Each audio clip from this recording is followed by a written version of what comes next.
ମୋହନ ନାମକ ଜଣେ ଦିନ ମଜୁରିଆ ଏକ ଗ୍ରାମରେ ରହୁଥିଲା। ତାର ଏକ ଗଧ ବି ଥିଲା। ସେ ଗଧ ପିଠିରେ କିଛି ମାଟି ନେଇ ବଜାରରେ ବିକ୍ରି କରି ସେ ତାର ପରିବାର ପୋଷୁଥିଲା। ଦିନକର କଥା, ସେ ମାଟି ଖୋଳୁ ଖୋଳୁ ଏକ ହୀରା ପାଇଲା, କିନ୍ତୁ ତାକୁ ଜଣା ନଥିଲା ସେ ହୀରା ବୋଲି। ସେ ତାକୁ ଭାବିଲା ଇଏ ବୋଧେ ଚିକ୍ ଚିକ୍ କରୁଥିବା ଏକ ପଥର।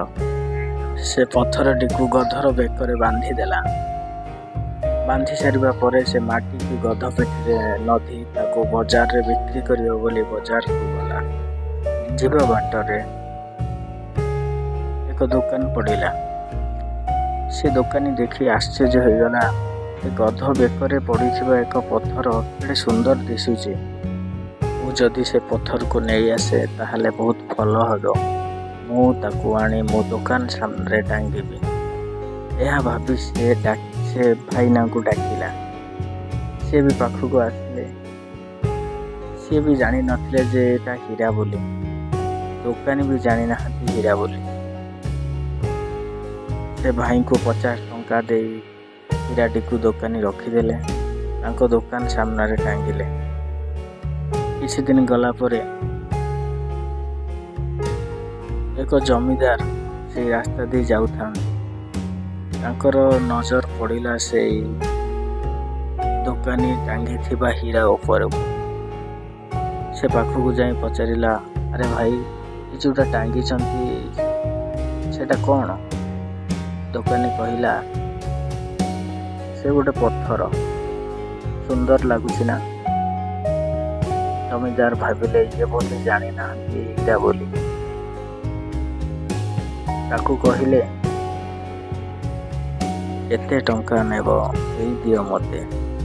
ଦୋକାନୀ କହିଲେ, 100 ଟଙ୍କା ଦେଲେ ମୁଁ ଆପଣଙ୍କୁ ଏ ପଥରକୁ ଦେଇଦେବି। କିନ୍ତୁ ଜମିଦାର କହିଲେ, ମୁଁ 90 ଟଙ୍କା ଦେବି, ଆପଣ ଦେଇଦିଅନ୍ତୁ, ମୁଁ ନେଇଯିବି। କିନ୍ତୁ ଦୋକାନୀ କହିଲେ, ନା, 100 ଟଙ୍କା ଦେଲେ ମୁଁ ଆପଣଙ୍କୁ ଦେଇଦେବି। ଜମିଦାର ଏହା ଭାବି ଦୋକାନୀକୁ କହିଲେ, ହଉ ଠିକ୍ ଅଛି, ମୁଁ କାଲିକି ଆସିଲା ପରେ ପଥରଟିକୁ ନେଇଯିବି। ଏହା କହି ଜମିଦାର ଚାଲିଗଲେ। କିଛି ଘଣ୍ଟା ପରେ ଆଉ ଜଣେ ବାଟୋଇ ସେଇ ବାଟ ଦେଇ ଯାଉଥିଲେ। ସେ ତାଙ୍କ କାରଟିକୁ ରଖିଲେ। ରଖି ପାଣି ପିଇବା ଲାଗି ସେ ଦୋକାନ ପାଖକୁ ଆସିଲେ। ତାଙ୍କ ନଜରରେ ପଡ଼ିଗଲା ସେଇ ପଥରଟି। ଦୋକାନୀକୁ ପଚାରିଲେ, ଆରେ ଭାଇ, ଯେଉଁଟା ଟାଙ୍ଗିଛ ଦୋକାନ ସାମ୍ନାରେ ଏଟା କ'ଣ?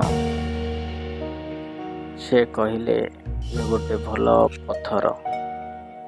କିନ୍ତୁ ଏ ବାଟୋଇ ଭାବିଲେ ଇଏ ବୋଧେ ଜାଣିନାହାନ୍ତି ହୀରା ବୋଲି। ସେ ପଚାରିଲେ, କେତେ ଟଙ୍କା ନେବ ଏଇଟା ମୋତେ ଦେଇଦେବ? ଦୋକାନୀ କହିଲେ, ମୋତେ 100 ଟଙ୍କା ଦେଲେ ମୁଁ ଏଟାକୁ ଦେଇଦେବି। ବାଟୋଇ ବି 100 ଟଙ୍କା ଦେଇ ସେ ପଥରଟିକୁ ନେଇ ଚାଲିଗଲେ। ତା ପରଦିନକୁ ସେଇ ଜମିଦାର ଆସି ପହଞ୍ଚିଲେ। ଆଉ ପଚାରିଲେ, ପଥର କ'ଣ ହେଲା? ଦୋକାନୀ କହିଲେ, ଆପଣ ଗଲା ପରେ ଆଉ ଜଣେ ଆସି ସେ ପଥରକୁ ନେଇଗଲା। 100 ଟଙ୍କା ଦେଇ ମୋ ପାଖରୁ ସେ ନେଇଗଲା। ଜମିଦାର କହିଲେ, ଆରେ ତୁ କ'ଣ କଲୁ? ସେ ପଥର ନଥିଲା, ସେ ଥିଲା ହୀରା। ତାକୁ ଦେଇଦେଲୁ 100 ଟଙ୍କାରେ। ଦୋକାନୀ କହିଲା, ବାବୁ, ଆପଣ ଯଦି ଜାଣିଥିଲେ ସିଏ ହୀରା ବୋଲି, ତାହେଲେ ଆପଣ ମୋତେ 190 ଟଙ୍କା କେମିତି କହୁଥିଲେ? ଆପଣ ବି ତ ମୋତେ 100 ଟଙ୍କା ଦେଇପାରିଥାନ୍ତେ। ଆପଣମାନେ ଏଇ କାହାଣୀଟିରୁ କ'ଣ ଶିଖିଲେ? କଞ୍ଜୁସି ହୁଅନ୍ତୁ, କିନ୍ତୁ ଏତେ ବି କଞ୍ଜୁସି ହୁଅନ୍ତୁ ନାହିଁ ଯେ ଆପଣଙ୍କ ହାତରୁ କିଛିଟା ଜିନିଷ ଚାଲିଯିବ।